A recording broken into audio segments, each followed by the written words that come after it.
It is 4 p.m. We're reading developing news. And the stories behind the headlines. This is StoryCon. I'm Regina Lay. I'm Ed Lingao. Some stories we're watching this Thursday, November 6. President Bongbong Marcos has declared a state of national calamity. That's in the wake of Typhoon Tino's onslaught, which has so far claimed at least 114 lives and cost millions of pesos in livelihood and infrastructure damage. The declaration is also in preparation for incoming Typhoon Uwan, which is projected to be stronger than Tino and could enter the country by Friday evening or Saturday morning. The highest possible wind signal for Uwan is signal number 5, with path on either northern or central Luzon.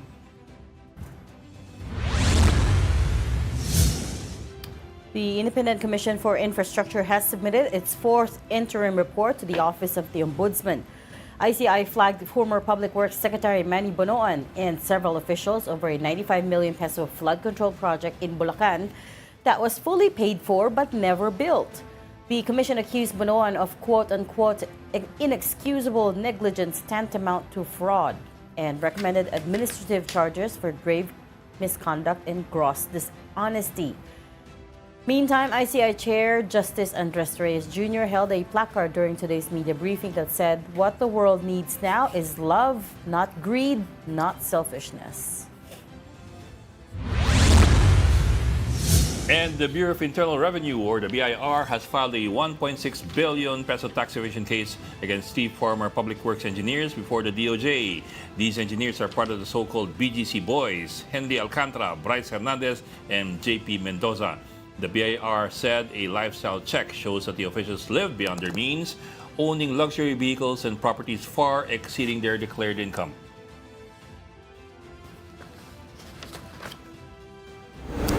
The Catholic Bishops' Conference of the Philippines President Pablo Cardinal David is urging those involved in corruption to admit their wrongdoing, repent, and return what they gained.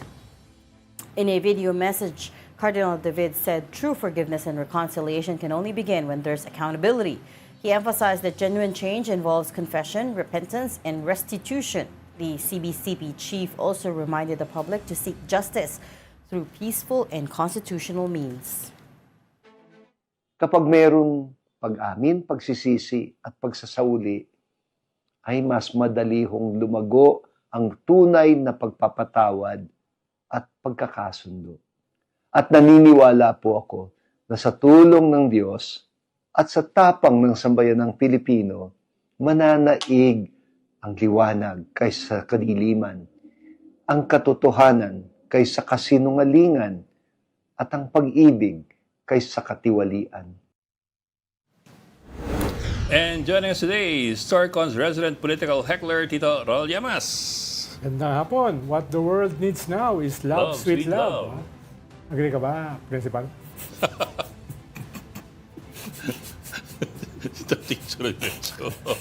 In relation to the flood control investigation, oh my gosh.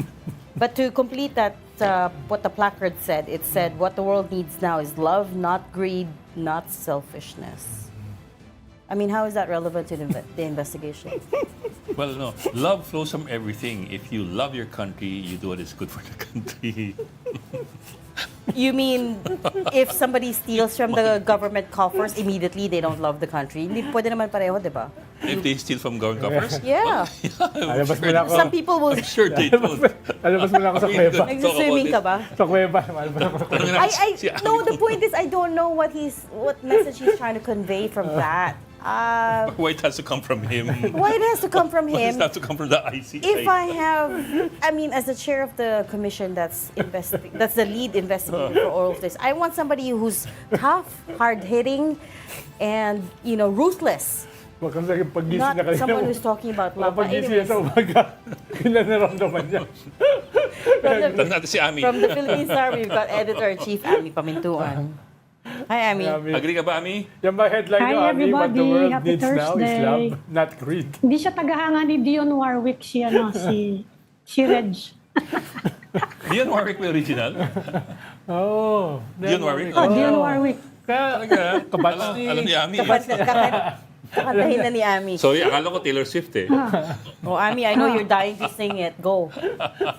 Oh, hindi, medyo malabo nga yung messaging. Tama si Reg doon. Tsaka why does it Ano have to naman come yung from him, medyo di ba? di yata related yung love sa selfish. Exactly. This is, for those who Sa don't know, greed and selfishness, ano? Parang Dapat yun, pagtatawanan ng mga what tao, di ba? the world needs now is honesty, di ba? accountability, What the world needs now is jail time.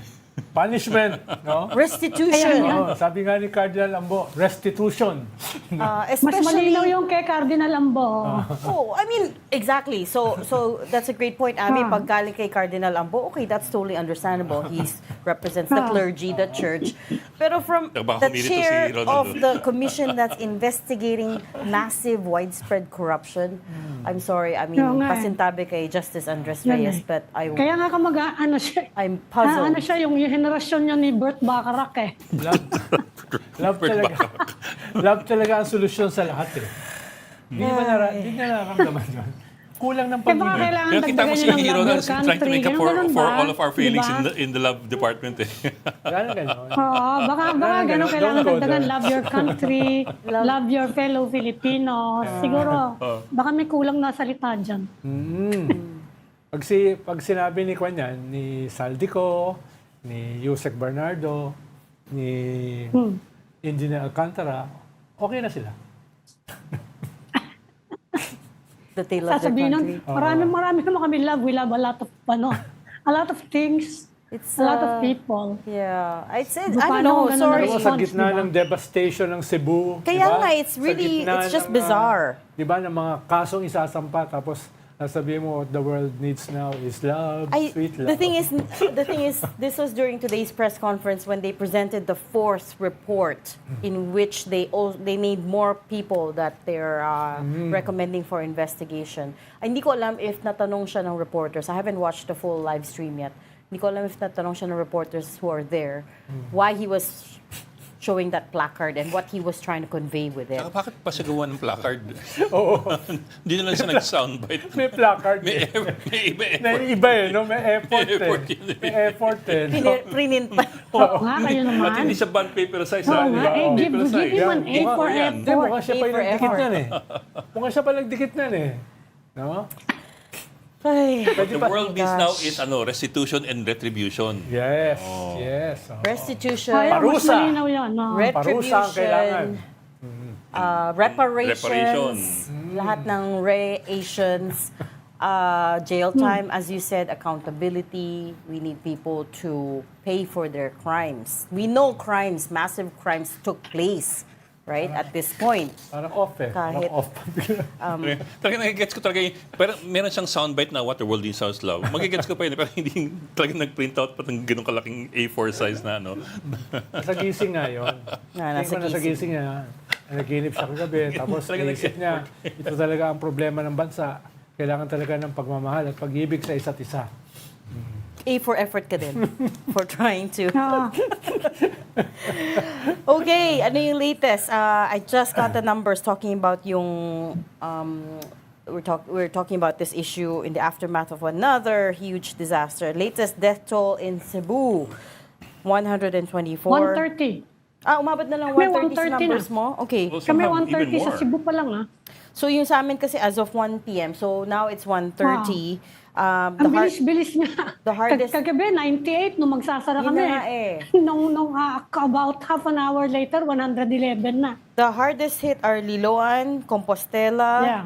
and Mandaue, and Cebu City.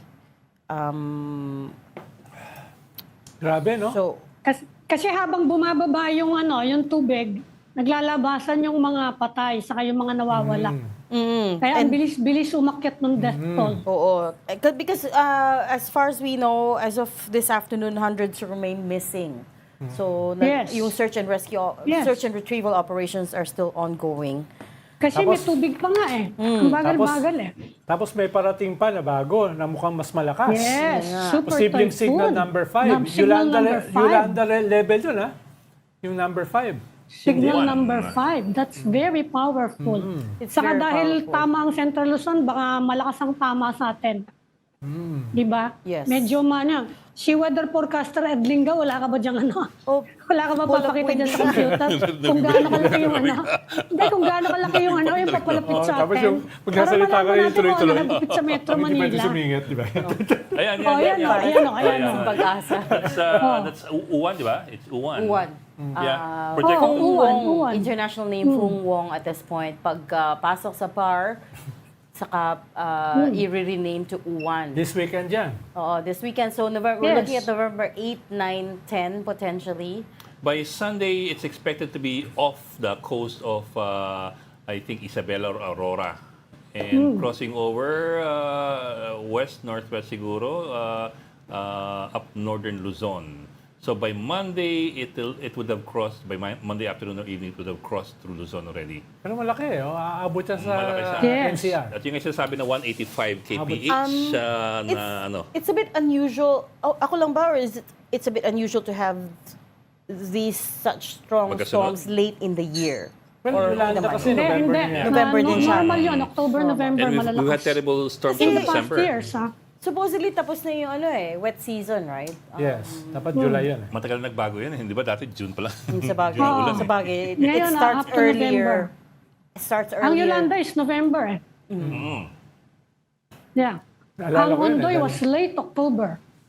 May sumunod sa palanding Ondoy, kami nun, nakalimutan ko lang yung pangalan. Si Ompong ba? Dumating yung Ompong? Sino ba Yolanda, yung sumunod kay Ondoy? palanding kami sa Manila. P. Sino P daw yung sumunod kay doon. Ondoy? The typhoon. That was Milenyo. early November. Milenyo? Milan niyo ba? Yung malakas yung ulan? Hindi. O saka P. Ondoy after Ondoy. May Pepeng. sumunod sa kanya na storm na Pepeng malakas ba? din. Tapos yung Odette was also in October last year. Yung Oo, tumama sa Odette was Camarines last Sur. year. Odette Na was just nashock last din yung year, mga tao correct. sa Bicol, di ba? Bakit nagkaganon? That was in October. Correct.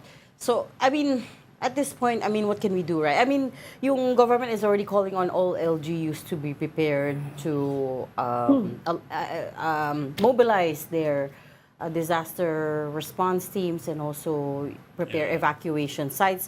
But I saw a poster online, I can't remember who from, pero tama din sila eh. We shouldn't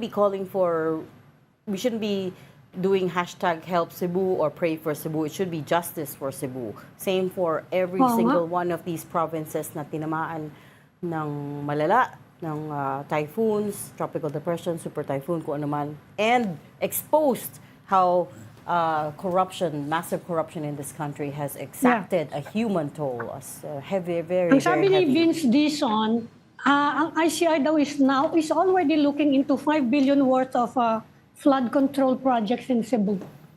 5 billion although ang sinabi kahapon ni Pambari 4, 26 billion 26, kaya nga yung eh. flood control nila. Oo. Pero ito may 5 billion na daw worth of projects na tinitingnan ng ICI. Sabi ni Vince Dison. Yeah.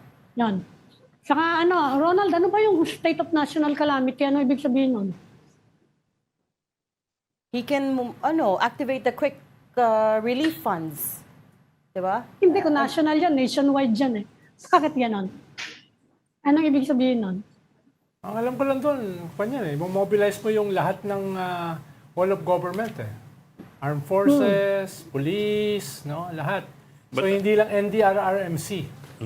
But hindi naman kailangan mag-declare ng ganun for the president to use the national yan AFP. national yan. I mean, as far, for example, releasing funds is concerned, di ba sa mga LGs kasi yung declaration ng state of calamity, Yung funds kanya nila. ano na yun eh. Funds But you nila, can pupuksan na.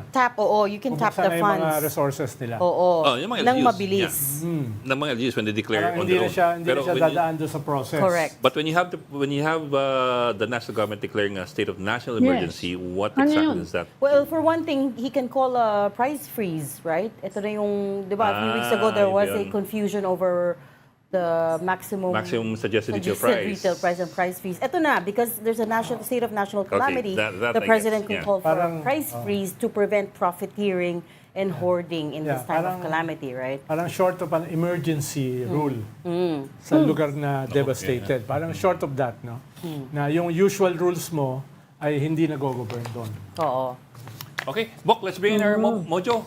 Si Arles de los Santos is coming to us from the ICI kung saan naglabas ka ng placard si Justice Reyes. Arles. Tanong mo na, Ed.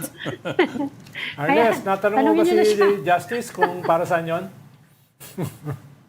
Magandang hapon, Ronald, Regina, Ami at Bok, no? Ngayong araw nga ipinasa na ng Independent Commission for Infrastructure ang ika-4 na interim report at case recommendation nito no, sa Office of the Ombudsman kung saan kinauugnayan niya ng ilan sa mga opisyal ng DPWH Bulacan 1st District Engineering Office kagaya nila Henry Alcantara, Bryce Hernandez at iba pang mga engineer na nandyan sa nasasakupan na yan no, kasama din sa pinatitignan kung posible nga ba na may kapabayaan o neglect sa kanilang posisyon itong si dating DPWH Secretary Manuel Bonoan, Maria Catalina Cabral at Roberto Bernardo na pawang mga undersecretary ng ahensya nito.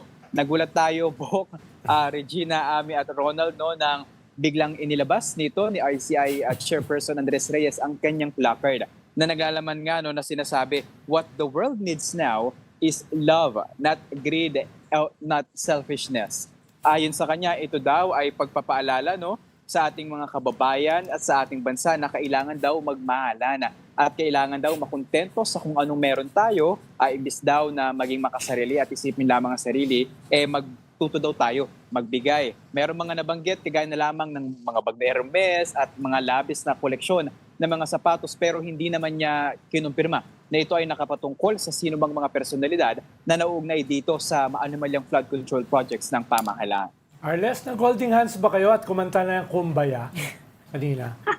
Medyo inasahan natin na baka magkaroon dito, Ronald, no? Parang may heal the world. Baka may mga ganong eksena pa. But at least, no, this is coming from a perspective daw na kung saan yung pagkagalit nga daw at hindi na nakokontento yung ilang mga kababayan natin, no, doon sa kanilang, sa meron sila. Pero isa pa sa napag-usapan dito, I just wanted to confirm, did any of the reporters there ask him why he was showing that placard? Kasi medyo bizarre nga naman. He was there to present the 4th report, right? Tapos biglang naglabas ng placard na gano'n. And we're just curious what message, first of all, what he's trying to convey and who he's trying to send the message to.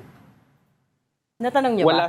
Wala siyang pinatungkulan, Regina, kung kanino para saan ito, no, like specific person. Parang he answered it na generally ito daw ang kanyang mensahe no, na sinabi niya pa nga no, kailangan ng pag-ibig hindi yung swapang ka, lahat ng pera tinatago mo, hindi mo sinishare. Pero Arles, may introduction ba siya bago nilabas yan? I mean, ano yung context ng paglalabas niya? May sinabi ba siya sa inyo na may papakita ko sa inyo, may ganito. Anong sabi niya?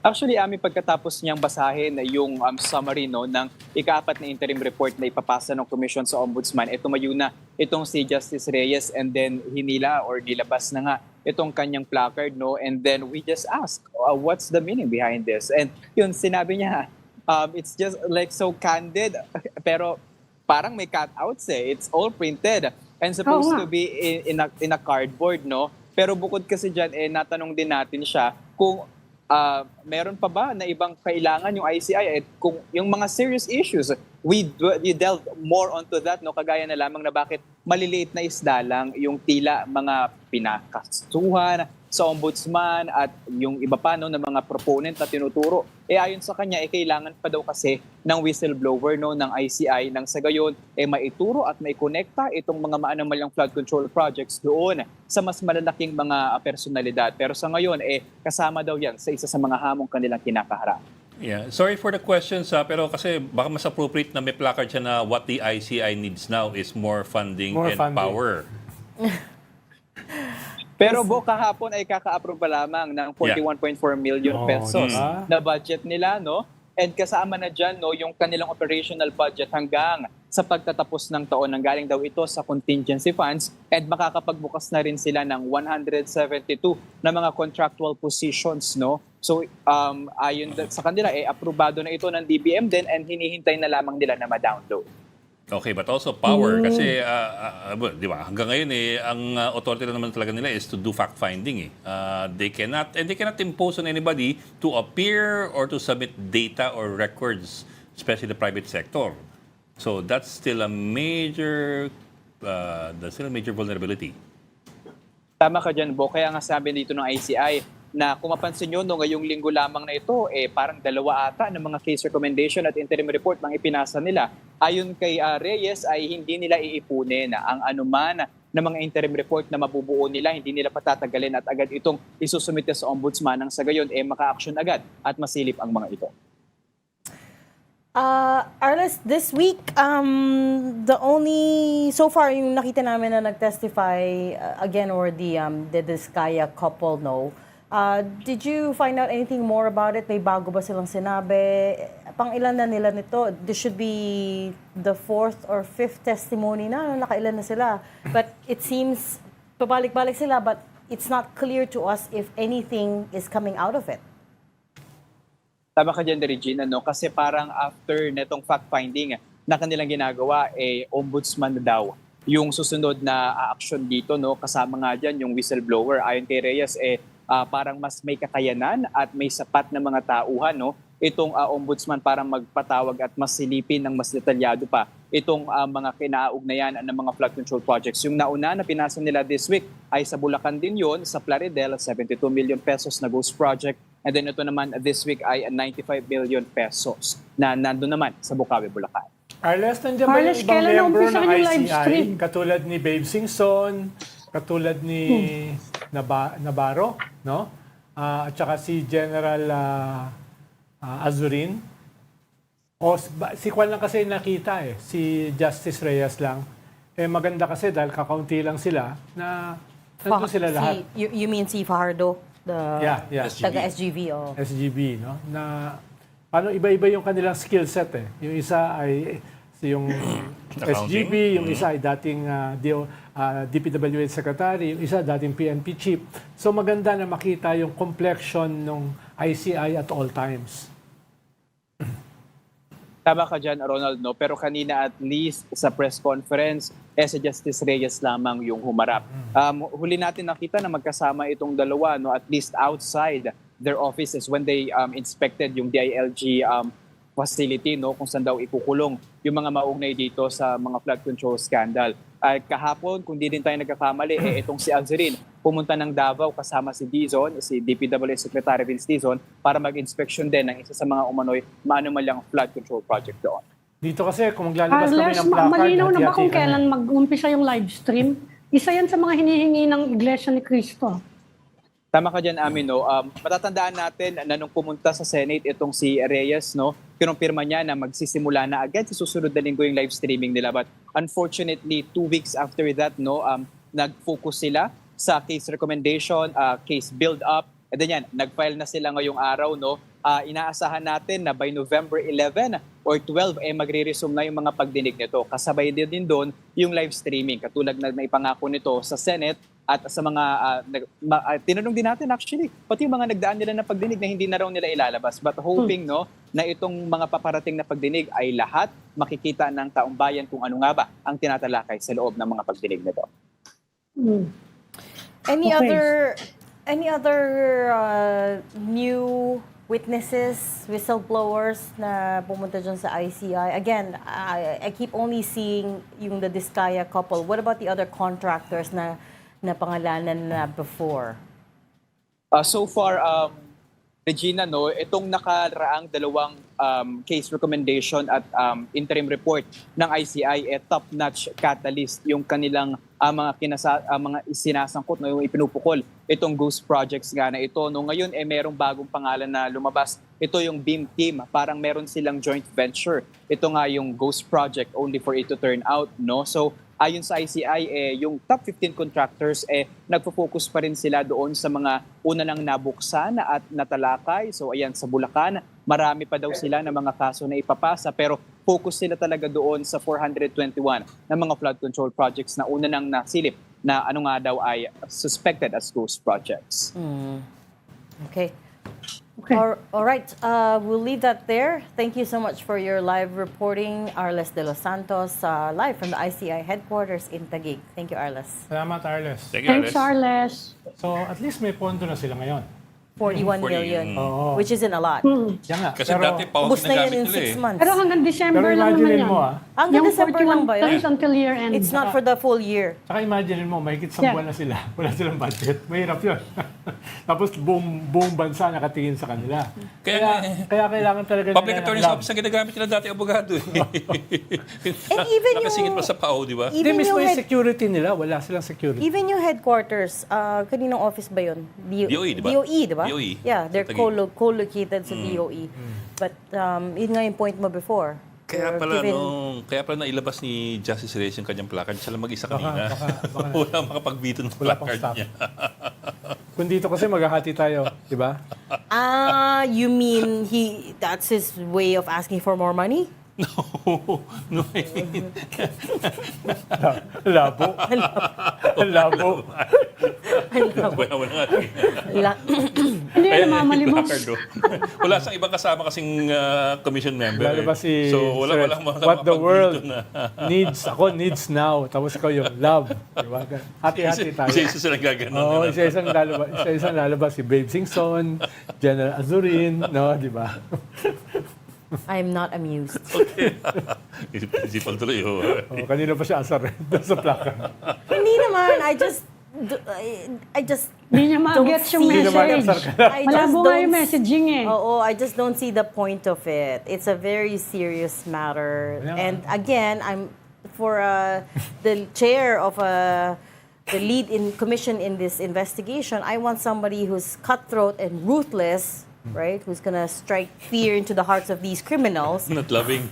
not spouting about love. Sorry, I'm like, Sino ba ang idea mo na? I don't know. Ruthless. See,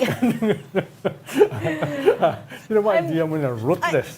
Gusto niya ruthless. Eh, kaso Oy, toothless because, ang nangyari. alam ko na, because you know what, nakikita na natin yung mga, defenses that some of these personalities will be using, right? Si Ed and I were talking about it with for example, yung press conference ni Attorney Rondain. Rondain That was kahapon. interesting kasi the argument, it's the argument that's been used in other cases as well before, including sa mga contractors who've been donating to politicians' campaign funds.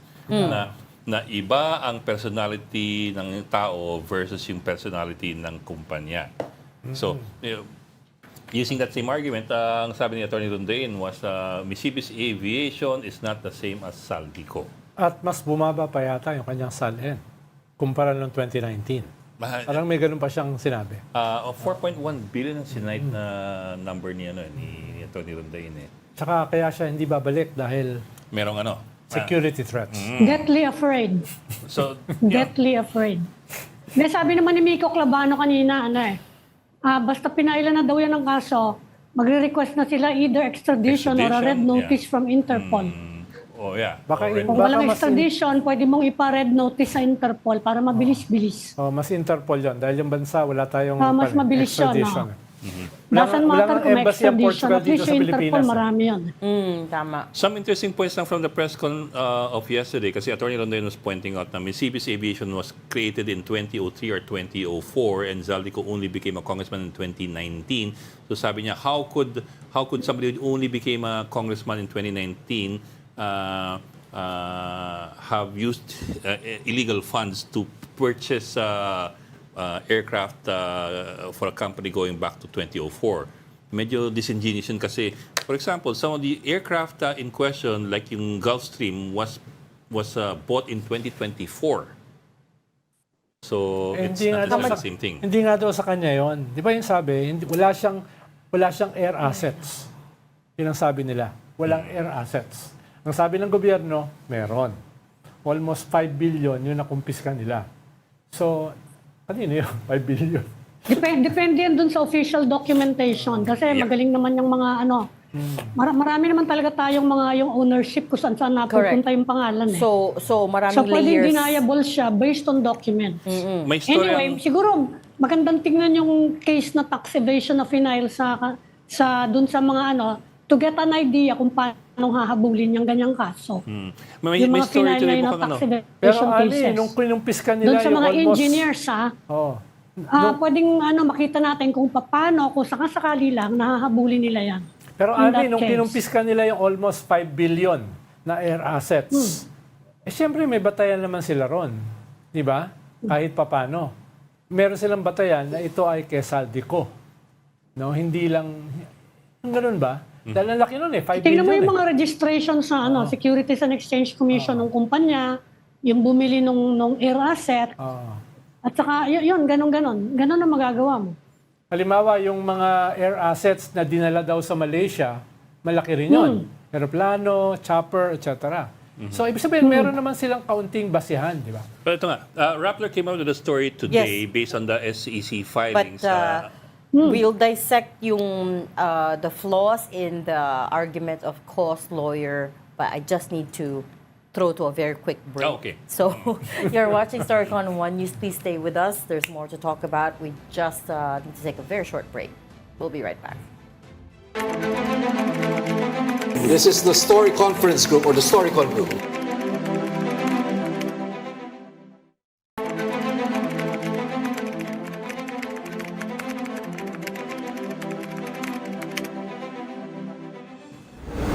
We've got the relevant news and the stories behind the headlines. Welcome back to StoryCon, the Story Conference. I'm Ed Lingao. And I'm Regina Lay, still with us. Ami Pamitun of the Philippine Star and Ronald Llamas, our resident political pundit. We were trying to get former Cebu Governor Gwen Garcia to join us today, essentially to answer some of the allegations that's been thrown about, for example, by current Governor Pambari Cuatro na merong 26 billion pesos worth of flood control projects that were wasted. But apparently, she's still on the chopper right now, coming back from Cebu, so baka hindi na natin Yeah, she's makuha. been doing an ocular of sorts, so we might get her for the later programs. Yes, so we're gonna try to get her for the later programs. But Anyway, some interesting points about air assets.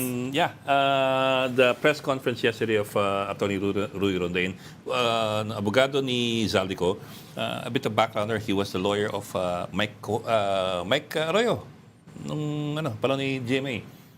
That's why his name is very familiar. For which case? The libel case against several journalists. Pero si Zaldico was also identified with the first gentleman nung panahon ni Talaga? GMA. Yeah. Oh, hindi naman alamin Konti pa. Parang meron pang sasabihin. Bigla kang puro yan May ganun, mukhang may, at least yung balita, no, may mga kwan sila, may mga business deals. And? Ano ba? Kapitan. Kaya ibig sabihin na in most governments nandun siya. No? Okay. Si Zaldi. That's interesting because I don't know him from, hindi naman siya kilala before. Negosyante siya, contractor siya, meron siya mga businesses. Bagay, laki ng kumpanya niya Sa bagay, May CBs Dami and niyang Sunwest negosyo May CBs yun Oo. Saka ano daw siya, among the children, siya daw yung pinakamagaling talaga sa Negosyo. sa finances. Oo, sa negosyo. Amongst the children of their father. Among the children of the father, siya daw yung talagang pinakamagaling. Kaya yung iba daw na mga pinapunta sa US yata. Para, I think, to study, siya yung naiwan dahil siya yung magaling sa I didn't know that there were many of them. Ang kilala ko lang kasi siya at si Christopher Cole, who used to be a congressman as well. Tapos, alam ko noon, close din siya kay Cheese Escudero, hindi lang dahil magkababayan sila. Bicol yung kasi. Kundi may mga personal relationships na very strong noon. Ito si Rod. What does that mean, Bigyan pa strong? ng konting oras, marami pa lumalabas. Kaya nga Kaya, ang alam ko, siya yung mga supporters ni Cheese as Senate President before. You mean campaign donor or supporter Hindi, lang? nung natanggal si Mig Subiri. Okay. Natanggal si Senate President Mig Subiri. Ang alam ko, isa siya sa mga nagtulak Nag-push. na yung kababayan niya yung maging Senate President. Eventually, nagkaroon ng falling out. Sige pa. Baka mamaya malik mo pa kay Magellan at kay Lapu-Lapu. Everything is connected, Bok. Anyway, we're talking about yung air assets nga kanina. Di ba, sabi ni Atty. Rondain, walang pag-aaring air assets si Zaldico, which may be true on its face kung if you're looking for Paper. For a paper that says Zaldico owns Paper these trail. these air assets. However, yun nga, it's Mississippi's Aviation. But if you look at the Rappler story that came out today, Rappler based it on SEC filings, Mississippi's Aviation, 89% owned by Mississippi's land. So, Mississippi's Land owns 89% of Mississippi's Aviation. Mississippi's Land, ang hatian niyan, na mga 70% more or less ang pag-aari ng mag-asawa, And Zaldi and the wife, and then the remaining percentages yung dalawang anak. Correct. So, it's actually the entire By 4. family which owns Mississippi's Land, which owns 89% of Mississippi's Aviation. Yes. Yung nga lang, siyempre, if you ask the lawyers, sasabihin nila na, hindi kay Zaldico lahat yan. But you Oo can, nga. yeah, that's the defense Individual na. yan. Yun yung ano, Oo, oo. that's what we can come to expect already. Pero when yun ang pag-abot bibilangin sa korte, tandaan nyo. Wow. Yun Kami ang kasi, titingnan sa kami korte. elites. Kami elites kasi interlocking directorates ang tawag namin Interlocking dyan. directorates na, oh. Hindi mo, meron niyang mga firewall, no? Hindi mo makikita yan. Pero para sa management ng taxation, sa management ng, hindi ko sinabing money laundering, no? Management ng profits, kailangan namin ihiwa-hiwala yan. Pero isa yan. Parang itong mga contractors. Beneficial ownership. Beneficial ownership ang tawag dyan. No? Parang itong mga contractors, magbibid ako. Hindi ko kayang i-deliver yung napanalunan kong bid. Isa-subcontract ko sa ibang contractor. No? Tapos yung anak mo, tapos parang yung anak ko, pwedeng asawa, yung anak ng kabilang contractor. No? So may mga personal as well as... So pag sumabit, you have plausible deniability. Of course. Because, it's not my name on that paper. Of course. Right? Diba? May mga firewall ka. And, Saka ano yan, alam niya ng mga abogado. of Yun course. pa, kaya ka-hire ng abogado na magaling. Yeah, Para nga that's gawin what- yung mga that's yan what para Di sa'yo. ba nga, Good that's lawyers And are why... for. accountant. That's- Preferably a CPA lawyer. Oo, di ba Para nga, alam nila nga yung mga rules na yan. nung nag-guess- Pagpasok niyan sa korte, pwede yung makalusot. nung nag-guest Tandaan nyo lang yan.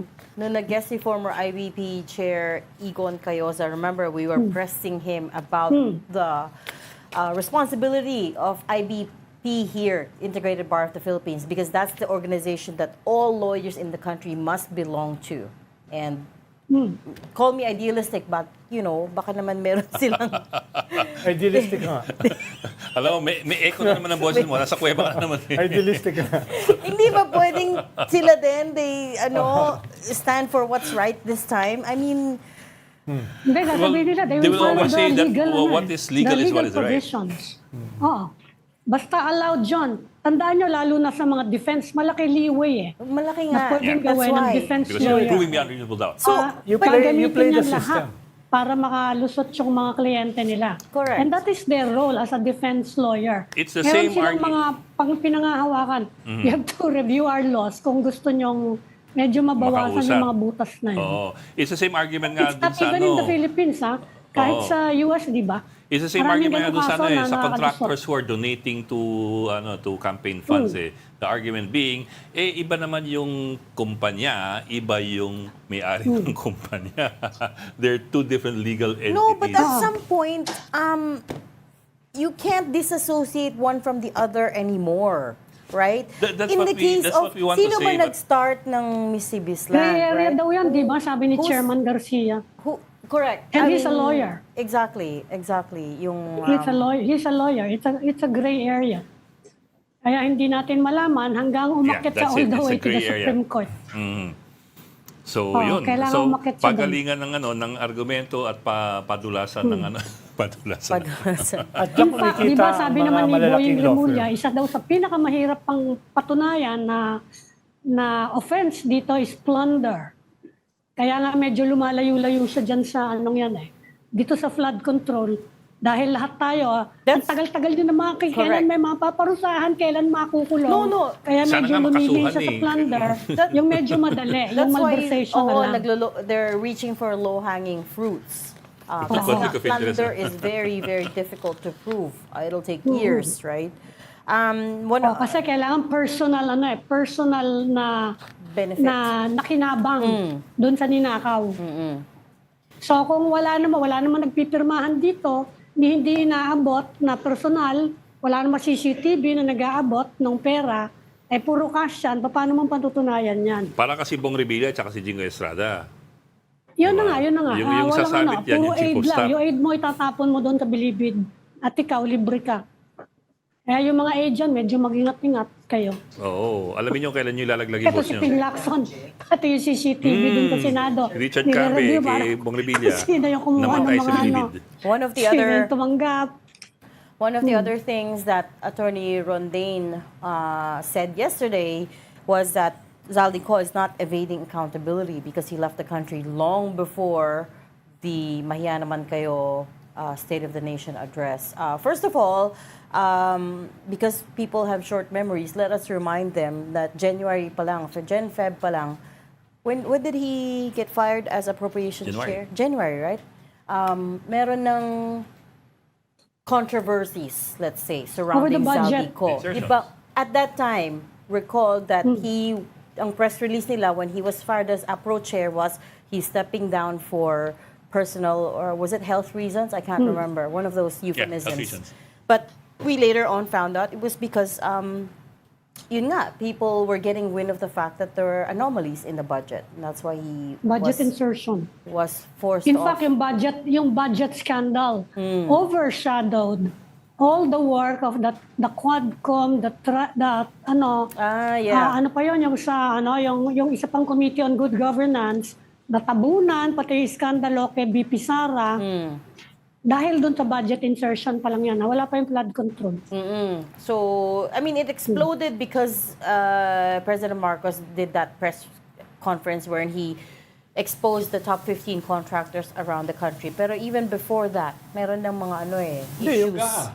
Oh, yung Diba, GAA, Hindi pinirmahan ng presidente. Oo. At ang sabi niya, kung hindi nyo aayusin yan, ay mag-reenacted budget tayo. Kaya almost sa dulo, di ba? Doon That na was aprobahan. December last Although, year. ang tinanggalan niya ay 6 billion less than $30 billion lang. Doon sa mga Pesos. insertions. Token lang yan, no?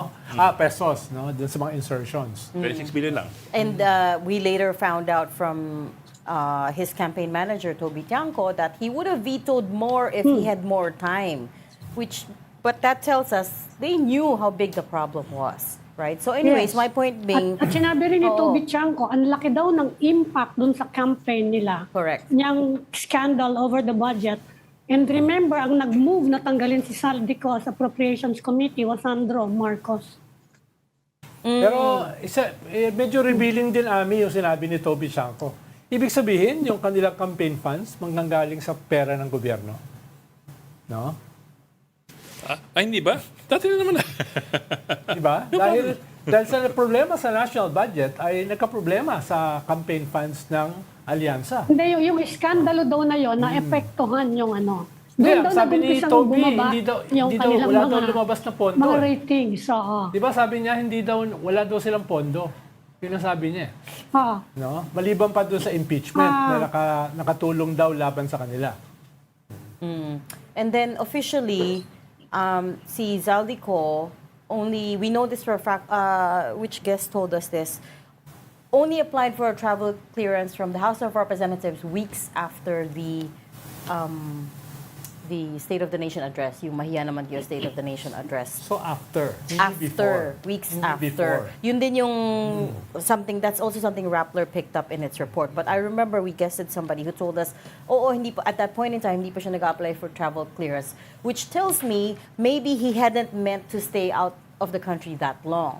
Right? So anyways, yung claim ni Attorney Rondain is, now he's not evading accountability, he's just deathly afraid for his life, that there are legitimate threats to his life, right? But, I don't know, just... What the world Well, there could be legitimate threats to his life, pero That doesn't excuse him from, accountability, from facing all of these charges, right? Because, and then a phrase that Attorney Rondain kept bringing up yesterday was, he said, she said, kasi he said. But it's 10 people's words against one person, right? And we hadn't heard from that one person yet, which is his client. So every chance that they get so far, hindi pa sila nagpapaliwanag. So si Attorney Rondain ang kanyang spokesperson o abogado? Looks like it.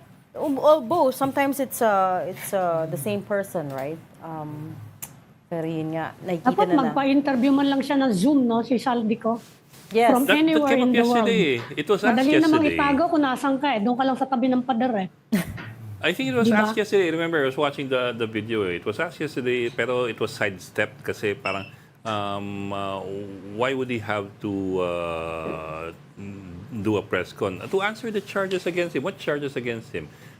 Yung sinabi ni Sergeant Gutesa, tapos ang sagot ni Rondain, asan ba si Gutesa ngayon? So, doon pa lang, na ano na. Nakikita na natin yung defense, the framework of his defense arguments. Oo nga, nasa nga ba si Gutesa? Oo nga, saan si Gutesa? We don't know. Baka lalabas sa rally na one of the rallies. Last night on the Big Story, they asked General Nick Torre that. Sabi niya, he's never been involved. He doesn't know. Did he say he doesn't know or did he sidestep the question? He doesn't know. Wala siyang alam daw. No. I watched it. Ces asked him again. Sabi niya, wala naman ako alam sa mga ganun. He says he has no business. Oo, he's getting involved in things like that. So it was an outright denial. Well, saying that you have no business in something like that is not the same as saying that I did not do anything. No, his argument was he doesn't know. Parang abogado, Wala no? siyang alam about it. Ito si Ed parang abogado.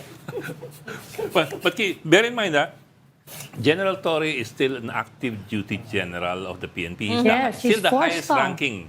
Medyo weird yan eh. He's, Dahil siya ang highest ranking, tapos yung boss he's niya the highest is ranking. lower ranking. Diba? 3-star, tsaka 4-star. So he's active duty. He cannot just fiddle around with other people. Pero pag may kaso ko, still on. kukunin ko spokesperson si Ed Lingao. Bakit naman? Kaya mo mag-nuancing eh. Learned din ba ako? Ganun? Di ba, Reg? Kaya niya mag-nuancing, di ba? We all can do nuancing. Ewan ko na lang sa values niya, pero... Just kidding. But anyways, so I guess hindi natin nakuha si Cebu Governor Gwen Garcia. We'll try again later. We'll try tonight. We'll try again later. Nasa chopper pa din daw, our producer is telling us.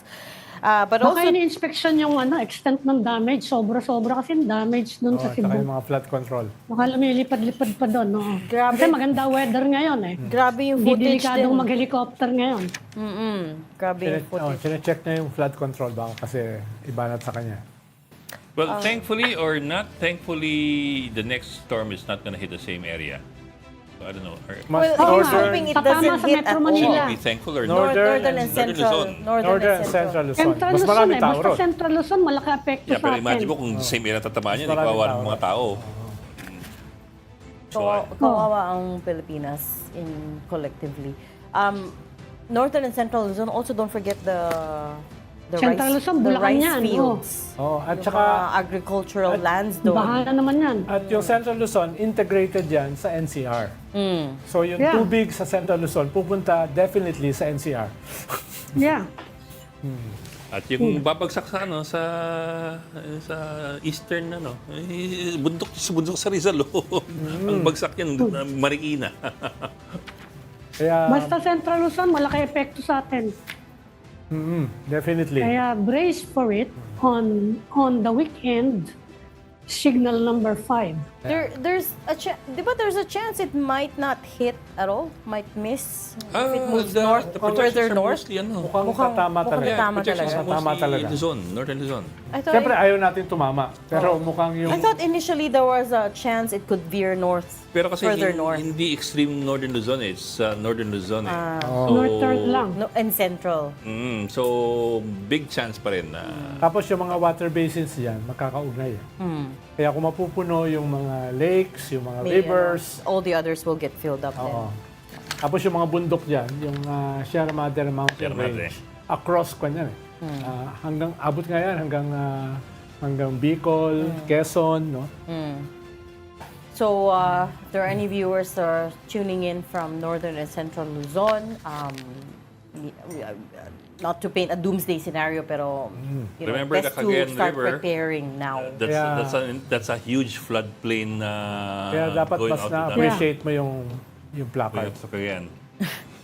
Yung placard. Placard na yan na naging top story. Dapat maglabas din kayo dyan ng kung anong placard nyo dyan. Ito yung placard. Help us! Hey, headline naman yun. Headline ng Philippine Star yun. Oo. Yung placard na yan. Is it? Siyempre, kailangan nandun yun. Headline news placard. Magsulat ako ng placard. Jail time. Jail time.